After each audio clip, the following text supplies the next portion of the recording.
Let's move now to Stockholm in Sweden, a stock we've never talked about, but we ought to have because it's the second largest in this environment, and that is H&M, otherwise known by its longer name, Hennes and Mauritz, I think. 40 countries all over the world, some online, some very similar, in fact, to Zara, I think you could have to say. 323 billion Swedish crowns. That translates to about 37.1 billion US dollars. I sound like I know these numbers in my head, but I'm reading them off a teleprompt that is, bringing them into the numbers there. PE of 19.8, dividend yield of 4.4%. So this has actually been a big disruptor in the South African market. Yeah. H&M, ever since they've come in, have been a big problem for the likes of a Mr. Price, Yep. and Truworths and even Foschini, that we'll be talking about a little bit later.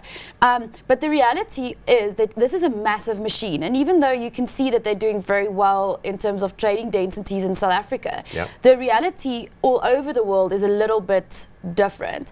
Where do they fit in on that price point? Like you were talking about the garments, they're a little bit cheaper Yeah. than the Zara. So they're supposed to trade more or less where Zara trades in terms of the price points. But when they came into South Africa, they had a specific strategy of coming in under all the Yeah. other international retailers and pretty close to Cotton On and Mr. Price. Yeah. And that was in an effort to gain market share. It's not sustainable. At some point, they have to raise their prices. But for now, it's pretty cheap to shop there, and the quality is not too bad either. Okay, but globally, let's look at the share chart. Yeah. Hasn't done so well. No. I mean, why is that? So they've had massive problems with their supply chain. In retail, as I mentioned, supply chain is one of the most important things, especially if you're going to look at fast fashion.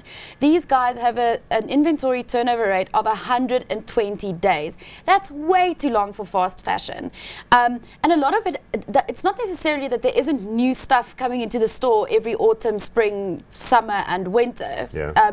It's just that they're not selling out everything that they're supposed to be selling Because out. I've been to their store on Fifth Avenue in New York, which was Yeah. opened in 2000, and I was quite struck by all these design collaborations they have. Yeah. So they've had like deals with Kenzo and with Balmain and various sort of like fashion names, right? Yeah, so they that is a kind of cool pitched thing. well. Yeah, I mean, that's a cool thing. They're even going into like Nordic cuisine at some of their European... Because they do have home furnishing business in there as well. Exactly. So they are doing a lot of interesting stuff, but without solving for their supply chain issues, it's going to be very difficult to see them really expanding margins, getting back to where they were, and driving top-line growth forward. Also a family-controlled entity, the Person family, P-E-R-S-S-O-N.